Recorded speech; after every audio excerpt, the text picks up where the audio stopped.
ఈ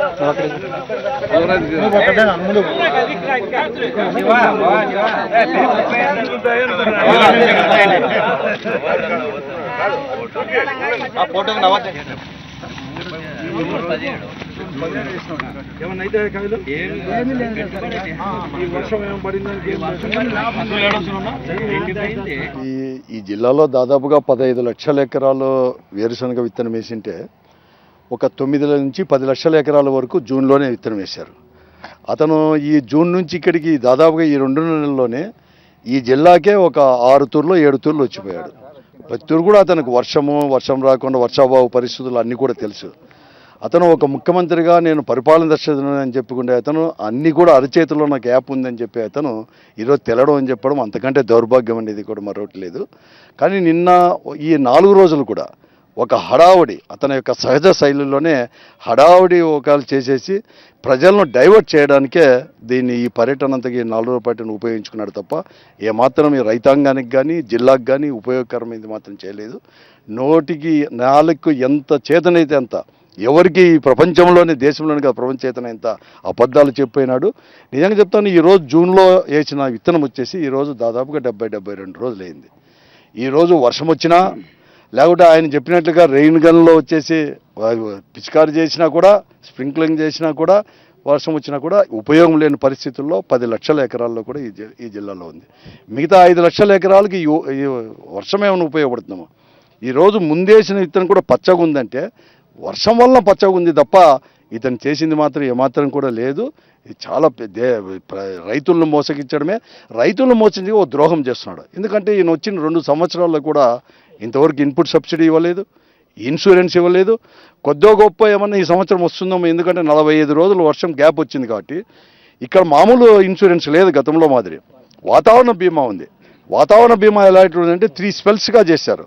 ఒక స్పెల్లో వర్షం రాకపోతే ఇంత అమౌంట్ ఇవ్వాలని చెప్పేసి, సెకండ్ స్పెల్లో వర్షం రాకపోతే ఇంత అమౌంట్ ఇవ్వాలని, థర్డ్ స్పెల్లో కూడా వర్షం రాకపోతే తక్కువ వస్తే సాధారణ వర్షం కంటే తక్కువ వస్తే ఇవ్వాలని చెప్పి ఉన్నది అనమాట. ఈరోజు వర్షం రాదన్నా కూడా చెప్పుకోకుండా అధికారులు చెప్పుకోకుండా వర్షం రాని బదులు సబ్స్టిట్యూట్గా నేను వచ్చేసి రెయిన్ గన్లలో వచ్చేసి చేసినానని చెప్పి కూడా చెప్పడం కూడా వల్ల ఇన్సూరెన్స్ వచ్చేకి అవకాశం లేకుండా చేస్తున్నాడు. ఇన్పుట్ సబ్సిడీ కూడా తప్పించుకోవడానికి కూడా చేస్తున్నాడు. గతంలో మాదిరే ఇది పెద్ద రైతాంగానికి కూడా ద్రోహం చేసినట్లే, మరొకటి కూడా కాదనమాట. అంతకంటే ముఖ్యంగా కూడా ఈరోజు రెయిన్ గన్లు అని చెప్తున్నాడు. ఏ గన్ వితౌట్ ఏ బుల్లెట్ ఎంత నిరుపయోగమో రెయిన్ గన్ వితౌట్ వాటర్ కూడా అంతే నిరుపయోగం అనమాట. అది అర్థం చేసుకోలేకుండా ముఖ్యమంత్రిగా ఉండి కూడా అర్థం చేసుకోలేకుండా ఏం ప్రయోజనం లేదు. చూపుడుకు గన్ చూసి భయపడేయాల్సిందే. అట్లా రెయిన్ గన్ ఉందని చెప్పేసి మీరు సంతృప్తి పడదని చెప్పేది తప్ప మరొకటి కాదు. ఇప్పుడు ఈ గ్రామంలో వచ్చిన తర్వాత వీళ్ళని అడిగితే మేము అసలు రెయిన్ గన్ అనేది ఎట్లుంటుందో చూడలేదన్నారు. నేను నిన్న మొన్న కూడా 2 పల్లెలకు పోయినా, 2 రోజులు వరుసగా. ఆ పల్లెల్లో కూడా ఒక ఊళ్ళో అయితే రెయిన్ గన్ చూడలేదనేటువంటి ఏమైనా కూడా చంద్రబాబు నాయుడుకి ఒకటి విజ్ఞప్తి చేసేది ఏమంటే, దయచేసి ఇప్పుడు ఇక్కడ పంట ఈరోజు విక్టరీ సింబల్ చూపించి చెప్పుకోవడం అనేది ఎంత దుర్మార్గం. కరువు రైతుల పట్ల మీరు రాజకీయం చేయొద్దండి, కరువుని ఈ ప్రజలంతా కూడా అపహాస్యం చేయొద్దండి అని చెప్తున్నాం. ఎంత దుర్మార్గమైందంటే ఆయనే చెప్పినాడు పంట అంతా ఎండిపోయిన తర్వాత మాకు సమాచారం వచ్చింది. నిన్నటి రోజేమో విక్టరీ సింబల్ చూపించి మొత్తం పంటను కాపాడినామని చెప్తే ఇంతకంటే దుర్మార్గమైందేమో.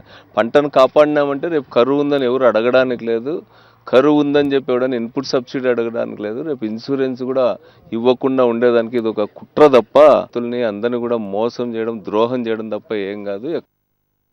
కాలు పారుతూ ఉంటే రాజశేఖర్ గారి పుణ్యాన దానికి 4 మోటార్లు పెట్టుకుని కొట్టుకొని చూసినాం, కానీ ఈయన రెయిన్ గన్లు ఎక్కడ కూడా ఉపయోగపడలేదనేటువంటిది స్పష్టంగా చెప్తాను. చూడండి, ఈ జిల్లాలో తెలుగుదేశం పార్టీలో ఉన్న ప్రజాప్రతినిధులు కానీ నాయకులు కానీ వైఎస్ఆర్ పార్టీలో ఉన్న కానీ దాదాపుగా అంతా రైతులే. వాళ్ళని చెప్పమనండి, వాళ్ళ పొలాల్లో ఎక్కడైనా కానీ వేరుశెనగ బతికిందా, వర్షాభావ పరిస్థితుల వల్ల పంట ఎండిపోతూ ఉందనే విషయము చంద్రబాబు నాయుడు గారు వచ్చిన ప్రతి విజిట్లో కూడా, అనంతపురం జిల్లాకు చేసిన ప్రతి విజిట్లో కూడా ఆయన దృష్టికి తీసుకుపోవడం జరుగుతూ వచ్చింది. అయితే నా దృష్టికి తీసుకురాలేదు మంత్రులు అధికారులు అని చెప్పడం అనేది చాలా హాస్యాస్పదము. పంట ఎండిపోయిన తర్వాత ఆయన వచ్చేసి ఇక్కడ రెయిన్ గన్ అనే ఒక పరికరాన్ని ముందే దాదాపు 12 సంవత్సరాల నుంచి ఉపయోగించిన పరికరాన్ని దాన్నే చూపించి ఇది మేమేదో ఇక్కడ నీళ్లు లేని చోట తీసుకొచ్చి రైన్ గన్లు అనేసి ఆయన వచ్చే ముందు ట్యాంకర్లు పెట్టేసి కొంత పిచికారీ చేసేసి దానిని షో చేసి కేవలం మీడియా ద్వారా ఇక్కడ ఏదో సాధించినాం అనుకోవడమే తప్ప దీనికి చెప్పాలంటే ఒక ఉదాహరణ ఉంది. ఠాగూర్ సినిమాలో రోగి మృతి చెందిన తర్వాత పోస్ట్మార్టం రూమ్ నుండి అదే రోగిని తీసుకొని పోయి నాకు ఆరోగ్యం బాగాలేదు, మీరు ఈయన కాపాడాలా, ఆపరేషన్ చేయండి అని చిరంజీవి అడుగుతాడు. దాంట్లో రోగి చనిపోయాడని తెలిసి కూడా ఆ డాక్టర్లు అవుతుందా పర్వాలేదా అని అడుగుతారు. ఎంత ఖర్చా పర్వాలేదు అని చెప్పి ఆ రోగి చెప్తే వాళ్ళు రోగి చనిపోయిన మృతదేహాన్ని 3-4 గంటలు హాస్పిటల్లోని ఆపరేషన్ థియేటర్కి బయటికి తీసుకొని వచ్చి 3-3.5 గంటల తర్వాత 2.5 లక్షలు ఖర్చు అయిందండి, మీ అన్న బతకలేదు దురదృష్టవశాత్తు అని చెప్తాడు. అదేవిధంగా చంద్రబాబు నాయుడు ఈ ఆడిన కేవలము